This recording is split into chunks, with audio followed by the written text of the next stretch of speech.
this evening.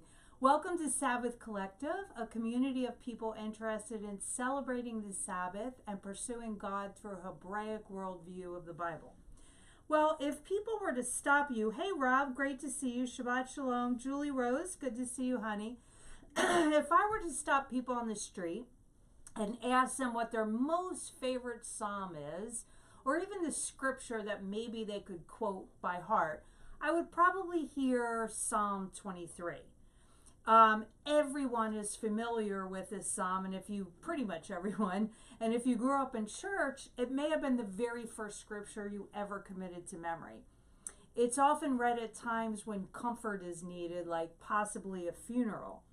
Hey, Nikisha, good to see you, honey. Shabbat Shalom. By the way, that is Aaron's castmate from Hamilton who's watching with us, and I got the privilege of meeting her. And so most of us know and are familiar with Psalm 23. Interestingly enough, most scholars assign a Davidic authorship to Psalm 23 because the subject matter and poetic style are clearly David's. Also, it's Hebraic literary chiastic style of writing, and you've heard me talk about chiasms before, along with the switch from third person to first person and second person. All of that, which is we're going to get into in the next coming weeks, is really supporting one central theme and all of the connecting images that go with that one theme. And again, we're going to get into that in the weeks to come. For much of its content, the Bible is a collection of writings that use terminology and illustrations that were really relevant to the writer's culture. And you've heard me say this a lot. The Bible was written for us, but not to us. And oftentimes we take it as if it were. We read these stories, these parables, these poems today, and most of us can miss the practical meanings of the imagery used.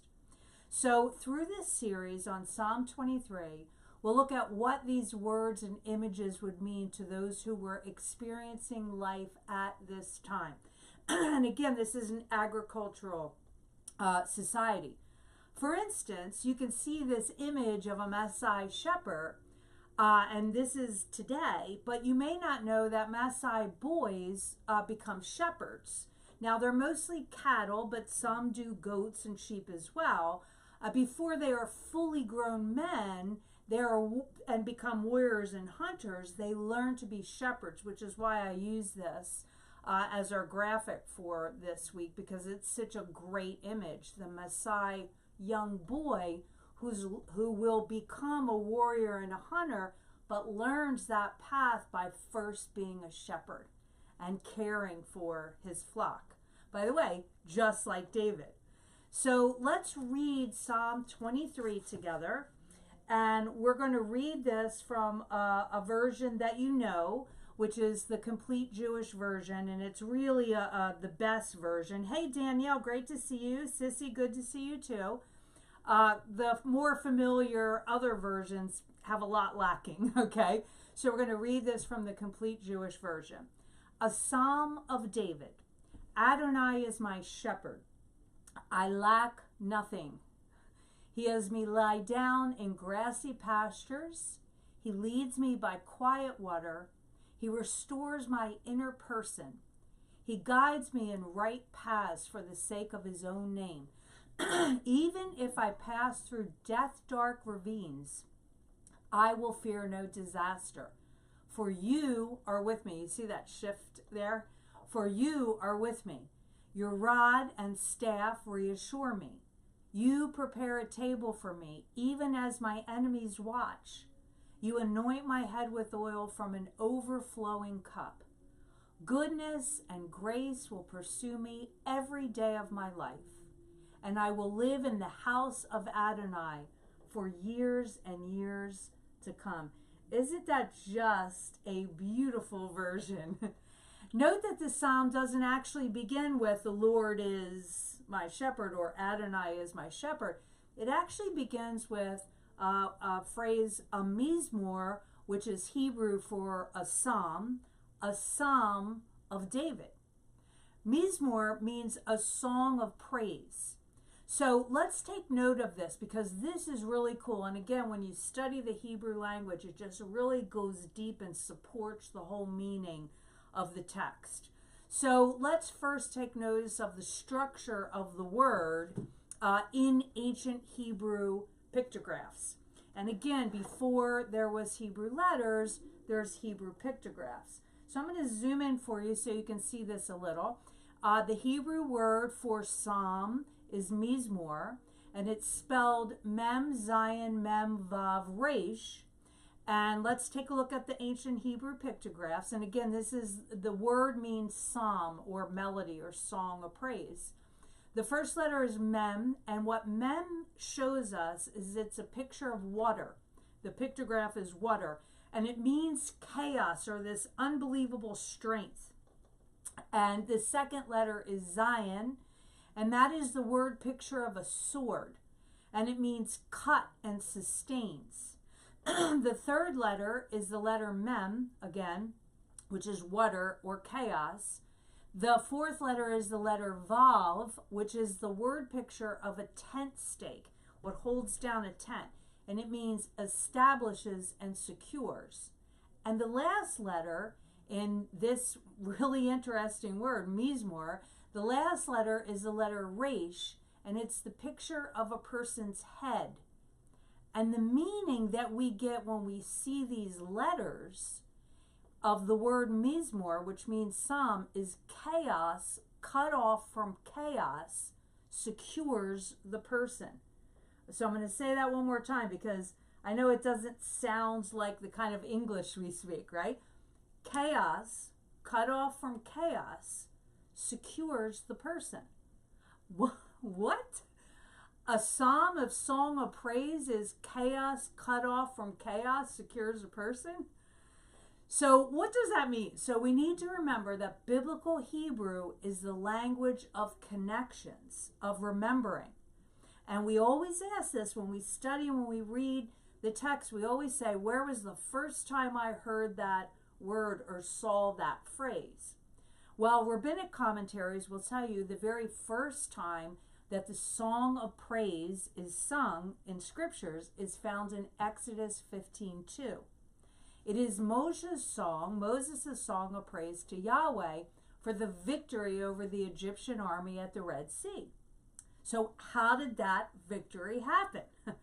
The chaos of the Egyptian army descends upon the children of Israel after they're released as slaves. But as they're crossing over the sea, the Egyptian army follows them, and the chaos that was following them gets destroyed when the waters themselves closed over the Egyptians.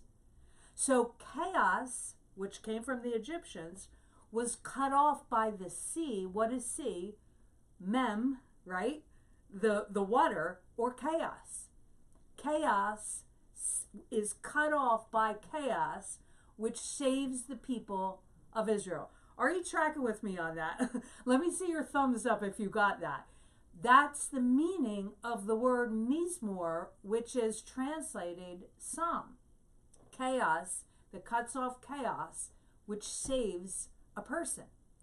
So this is the first time that we see it in scripture. This psalm is sung by Moshe, and we can see it actually playing out in the people. As a result, Moshe sings the first mizmor. And every time a mizmor is sung, we are reminded of that victory, of the people of God being delivered or saved in this way. The Mizmor of David, the song of Psalm 23, is an emotional connection to the God of deliverance at the sea, which is really amazing, and we would only see that in the Hebrew language, right? So let's continue with this first part of Psalm 23. Adonai is my shepherd. So the shepherd is personalized here. The language is actually better translated, he shepherds over me. David doesn't use community talk here, like our shepherd, but rather personal. Isaiah tells us, don't fear, God has rescued you. He has called you by name, and you are his. Could there be a more mind-blowing thought than that? And by the way, give me a heart or a thumbs up if you really needed to hear this. That God is personally focused on you. And it's not so much understand that the Lord is good, but taste and see that the Lord is good. And when we do that, when we know in that Hebrew sense of knowing, nothing can be more intimate than that. And this is the way that we're relating to the shepherd. David, interestingly enough, who was a shepherd and now is a king, is identifying as a sheep himself. And sheep and humans are really similar. Hey, Josh, good to see you. Shabbat shalom. Sheep and humans are really similar. And I'm going to get into some similarities. They're both fearful. They both have a mob mentality, meaning when one or two does something, the rest just follow and they won't even know why they're following or what they're doing. Sheep are likely to do things that are harmful to themselves and the community. Hello, humans are like that too. Sheep bite. They bite each other and they even bite the shepherd. And if you haven't figured that out yet about humans, let me give you a wake-up call. They bite. There are also unhealthy sheep that say, I'll be happy if I could just get over there. There are certain sheep in a flock of sheep that always are wanting to be someplace else. They're never content where they are, and they're always trying to get someplace else. And that sheep in agricultural terms is actually called a fence crawler. It's always trying to see where the boundaries are, and then it's always trying to escape and go beyond those boundaries. And here's the thing about fence crawlers. They also lead others to a dangerous place as well, because as I just said, they have a mob mentality. So if one does something, others will do it as well. So this fence crawler sheep is very dangerous. And as you know, we have them in humanity as well. People that are never satisfied and always trying to go into places that are not for them, and others go with them. The sheep also has within them a me first sheep. And these are the sheep in the flock that always have to be the first one. They're always the first one through the gate. They're always the first one out to the field. And they'll fight everybody to be the me first sheep. Sheep also require constant attention. They have an endemic drift towards self-destruction. Now, just like humans. And if you don't believe me, take a hot check on what we're doing to the earth right now. Okay? And what we're doing to each other. Again, all other animals have this sense of that if they're left alone, they actually will do things that protect themselves. They will specifically make sure that their offspring are protected and that their environment isn't damaged. And many animals, in fact, most animals will do that. Sheep, not so much. They will self-destruct with themselves, and they'll destroy everything around them that is actually for their protection and their food. However, if they have a good shepherd, they will be healthy and happy. But if they have a neglectful or a cruel shepherd, they will be sick, they will suffer, they will die, and they will also poison the land that they graze on, which is why sometimes other farmers or shepherds don't like sheep anywhere near them, because they can, if they have a bad shepherd, destroy the land. As Caesar Milan says, a balanced, calm, submissive pack comes from a good shepherd. And you can see the same thing with humans. When humans have a good shepherd, they're calm, they're in unity, they work as a community, they're healthy. When they don't have a good shepherd or a good leader, it's chaos. The Psalms themselves contain a collection of metaphors for God that focus on protection. In fact, Psalms are often what we read when we need to be reminded of that. The Psalms use these images like he's a shield, he's a high tower, he's a fortress, a refuge, a rock. Psalm 23, though, written, some say, during the Absalom rebellion, which is David's own son is trying to take over his throne. Psalm 23 says, Adonai is my shepherd.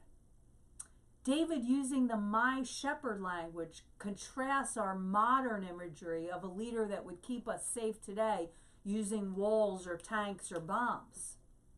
The shepherd, the place of provision, the protection, is not the military.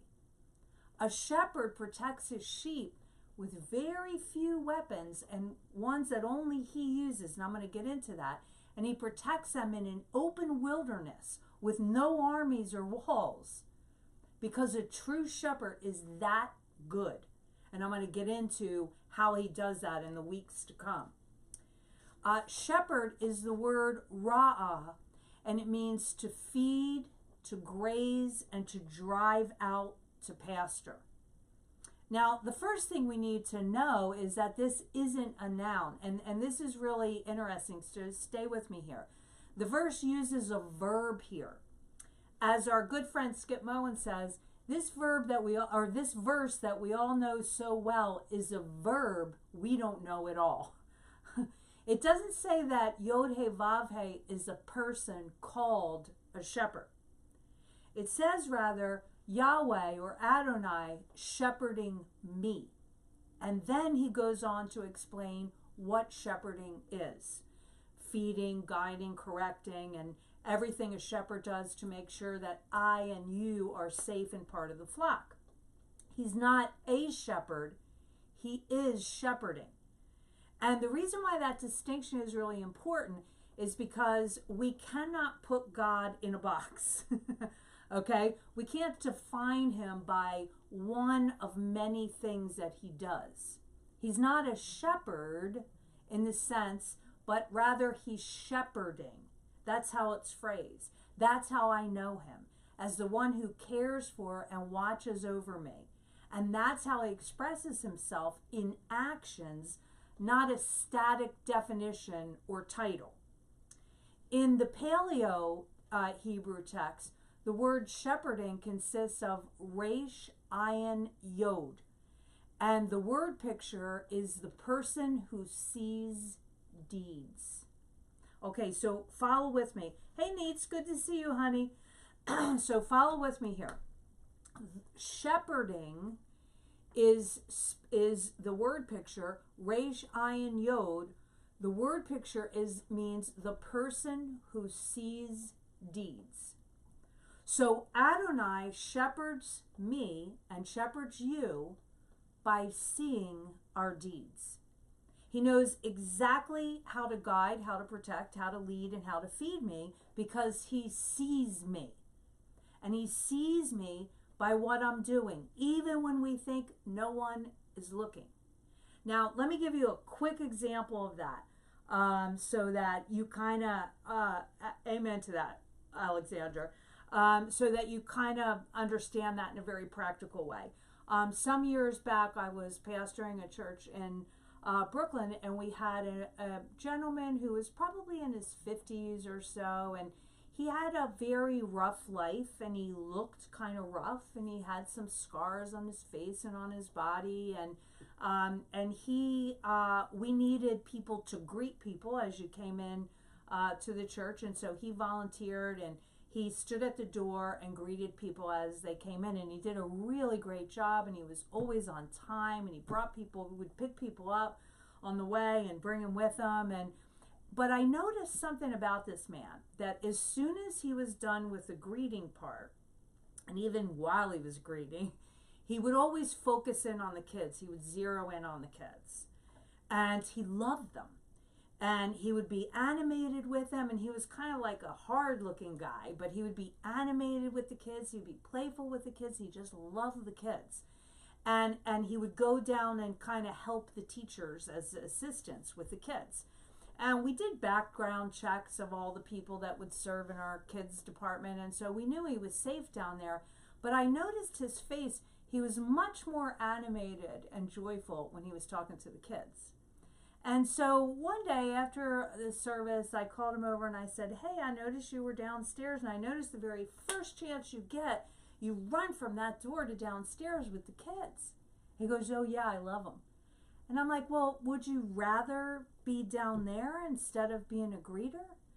And he said, oh my gosh, I would love to work with the kids, but I just wouldn't think that you would want me around them because of my past, and also I knew you needed somebody at the door. And I said to him, I want you where you're supposed to be. And it's obvious you're supposed to be working with the kids. And so I put him with one teacher who was just great, and they worked together with the kids, and he was no longer a greeter. Now, this would have only happened if I saw him. And the way I saw him was I watched what he did. And this is the same way the shepherd, Ra'ah, watches you. One of the most ancient words in the Bible is this Hebrew word Ra'ah. It is an important word because it tells us about the role of this leader. The principal role of the shepherd is to bring his flock to pasture, to nourish them, to guide them, to protect them. For 23 centuries, this role was connected to royalty and leadership. So this word, Ra'ah, was connected to leadership. A true royal leader was a shepherd, in other words. Yeshua says about himself, I am the good shepherd, giving his life for the sheep. And he was again connecting to this royal language. The impact of his claim wasn't lost on the people that heard it. And what do we see as the last event in the Gospel of John? Yeshua says to Peter, feed my sheep. So what role do you suppose he intended for Peter? To be a shepherd. The true leader is the one who pastures the flock, leading, feeding, and protecting. You cannot lead people if you are not nourishing and protecting all of those under your care, seeing them. Because you see them, you know them. God's great leaders, whether they're political leaders or religious leaders or community leaders, God's great leaders are shepherds, not sovereigns. So because Adonai is shepherding me, and this is really where we get into some crazy stuff here, I lack nothing. And what's the first thing that you feel when you read that? And the Hebrew phrase is lo ikal seir. I lack nothing. More is implied in these words than expressed. This is about God seeing me and making sure I have no lack. I cannot provide no lack for myself. With a verse like this, we may look at it like God supplements what we don't already have, right? That may be how our culture, our contemporary Western culture takes this. God supplements what we don't already have. He takes care of the gap between what I can do for myself, or what I hope to do, or what I have and what I want. So he comes in and somehow fills the gap. But once again, if we think of it like that, we would not be dealing with an Hebraic perspective of the God of the Bible. As Skip Moen writes, the God David worships is the God who provides all that I lack, and all that I lack is everything. I come into this world with nothing. I leave with nothing. All I have in between those two events is God's gift to me. So in other words, what this means is everything that is given to you comes from the Lord. So it's not that we have something, we want this, and so God comes in and fills in a gap. Everything that we have from the time we're born till the time we breathe our last breath is God's gift to you and to me. Lack nothing, this word, lo ikal seir, lack nothing is the word picture, strong control over the strength to separate support from the person. Now, I'm going to let you read this, and it sounds a little crazy, again, because it's a translation, and it's not really You know, it's not like we speak, okay? So I want you to look at that again. The word lack nothing, lo equals means strong control over the strength to separate support from the person. So stay looking at that so it can kind of sink in. There is a strength that can separate support from you. And again, the support is what kind of props you up to be able to do what you need to do. There is a strength or a power that can separate you from that support. In other words, to lack is to have a power that takes support from me. And now let me give you an example of this, okay? So I was talking to someone who works in the business world, and they have to do pitches for things. And this person who wanted their job would always come up and kind of follow them after and undermine what they said, or try to steal the information that they gathered and take credit for them themselves.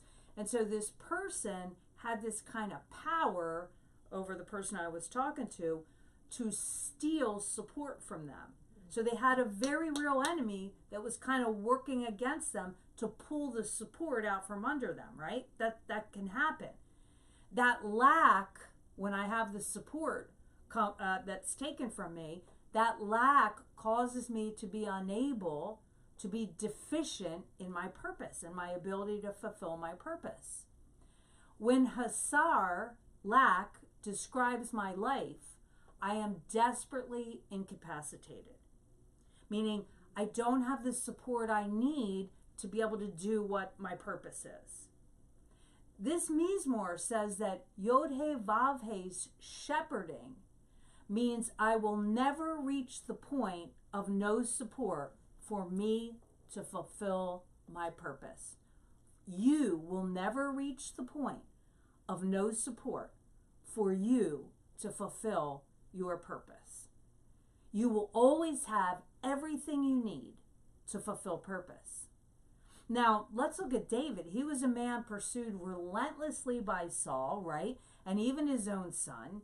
He knew intense deprivation. He lived in caves. He experienced deep hardships and anguish of soul and personal failures. Man, this guy messed up big time and then lived with the guilt of that. And everything that happened to him after that, he kind of connected to his own personal sin. How could this person, how could David have connected with this truth? How could he have said, I lack nothing? What he knew was that what he thought he wanted, although he continued to ask for it, what he wanted was not lack. It would not stop him from his purpose. And the Apostle Paul felt the same way, right? The Apostle Paul had this thorn that just kept bugging him and oppressing him. And man, he prayed and asked God 3 times, Lord, please take this away from me. And a lot of people felt like it was this gang of people that came up behind Paul after he was in a city and would undermine everything that he said by personally just ripping him to shreds. And then all of the disciples that Paul made wouldn't stick. This is what a lot of people felt like was happening there. So he prayed, Lord, please, I can't do what I'm supposed to do. You have to take this away from me. And what did God say back? My grace is sufficient. Which meant as the shepherd, Paul had no lack. Even though he desired to have the thorn taken from him, God knew he had no lack. His support was not being stolen from him. So here's the really amazing thing with this concept, and it's big for us. If you're feeling desirous of something and begin to feel you are in lack, trust that if you don't have it yet, you don't need it now. Let's just read this one more time. If you're feeling desirous of something and begin to feel you are in lack, trust that if you don't have it yet, you don't need it now. And that's the truth, the revelation that we get by understanding who the shepherd is. Nothing can separate us from the strength, the support that we need for purpose. That's what this means. The sheep, you and I, being totally contented in the shepherd's care, know that it's fine to have wants. It's fine to want things that we don't have right now. Maybe it's a life partner. Maybe it's finances. Maybe it's a new job. Maybe it's a child. Maybe it's a house. Maybe it's friends. Whatever it is that you want, all that is fine. Pray for them. Work for them. Envision having them. But also, trust that if you don't have it, you don't need it now for purpose. You are not unsupported. You are supported. And contentment can only come with absolute trust in the shepherd's care. In this place, in this moment, Adonai is shepherding you by seeing you. And nothing can separate you from the support that he has for you. So we're going to close this time with the lighting of the Shavuos candles. And if you have some thoughts about this, after we sign off, yes, the principle of lack is very nuanced, Aaron. It absolutely is. There's really a lot to this. And again, remember, I post this teaching on the members so you can read it again. I suggest you do that because it is really nuanced. So definitely read it again, maybe watch it again. Let's discuss it in the membership group to just kind of talk through what this is. Because it's deep and it's big. Traditionally, the mothers light let me just say this before I light this, okay? A lot of times people feel like if they know that the shepherd is actually giving them everything that they need, that they are without lack, that it's wrong to pray for things that you want. And that's not true. You can have desires, you can have wants, you can pray for them. Again, you can envision them, you can work for them. But don't for a second think, don't fall into that mindset that you are lacking. Because to know the shepherd is to know that you have no lack. Okay? So the mother of the home traditionally lights the Shavuos candles, which are the symbols, the Sabbath light are the symbols of joy, of peace, and of unity. And then the tradition is that she encircles the candles 3 times with her hands, which is a gesture that welcomes in the Sabbath. And then she prays, "Blessed are you, Yahweh our God, King of the universe, who has set us apart by his commandments, who has given us Yeshua the Messiah, and has sent us to be a light to the world." Shabbat Shalom. Love you. It's good to be back.